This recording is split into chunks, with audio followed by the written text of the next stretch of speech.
ప్రజలందరికీ అలాగే జిల్లా కలెక్టర్ మంచిర్యాల గారికి గుడ్ మార్నింగ్. నా పేరు డాక్టర్ కొండగూర్ల చంద్రశేఖర్. మాది కన్నపల్లి మండలం పోలపల్లి గ్రామం. నేను ఈరోజు బెల్లంపల్లిలో ఉన్నటువంటి అరవింద్ గ్యాస్ ఏజెన్సీ దగ్గర గ్యాస్ బుక్ చేసుకొని గ్యాస్ తీసుకోవడానికి వెళ్ళడం జరిగింది.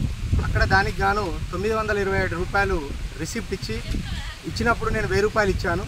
కానీ ఆ ఏజెన్సీ వారు చిల్లర డబ్బులు ఇవ్వకుండా కేవలం 70 రూపాయలు ఇచ్చి 3 రూపాయలు ఇవ్వకుండా వాళ్ళు ఉంచుకున్నారు. మా డబ్బులు మాకు చిల్లర డబ్బులు ఇవ్వండి అని చెప్పేసి అడిగితే వాళ్ళు ఇవ్వం, ఏం చేసుకుంటూ చేసుకో, చిల్లర్లు మీరే తెచ్చుకోవాలని చెప్పేసి దురుసుగా మాట్లాడారు. అట్లాగే వాళ్ళు కనీసం ఇన్స్పెక్షన్, మ్యాండేటరీ ఇన్స్పెక్షన్ అనేది కూడా చేయకుండా వాళ్ళు డైరెక్ట్గా అంటే బెదిరించి వసూలు చేస్తూ ఉన్నారు.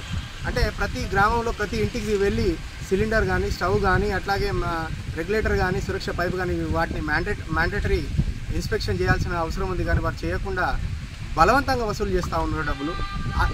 అట్లాగే అదేవిధంగా ఈరోజు కేవలం నా ఒక్కరి దగ్గర 3 రూపాయలే కాదు, 3 రూపాయలు అనే చిన్న విషయం కాకపోవచ్చు, కానీ వేల మంది దగ్గర 3 రూపాయలు తీసుకుంటే నెలల్లో లక్షల రూపాయలు, సంవత్సరానికి కోట్ల రూపాయలు అక్రమంగా చిల్లర ద్వారా సంపాదించుకునే అవకాశం ఉంది. కాబట్టి ఇటువంటి వారిపై కఠినంగా చర్యలు తీసుకోవాలి. వీరి యొక్క ఏజెన్సీ గుర్తింపును రద్దు చేసి వీరిపై చట్ట ప్రకారం చర్య తీసుకోవాలని చెప్పేసి ఈరోజు బెల్లంపల్లి ఆర్డీఓ గారికి కూడా ఫిర్యాదు చేయడం జరిగింది.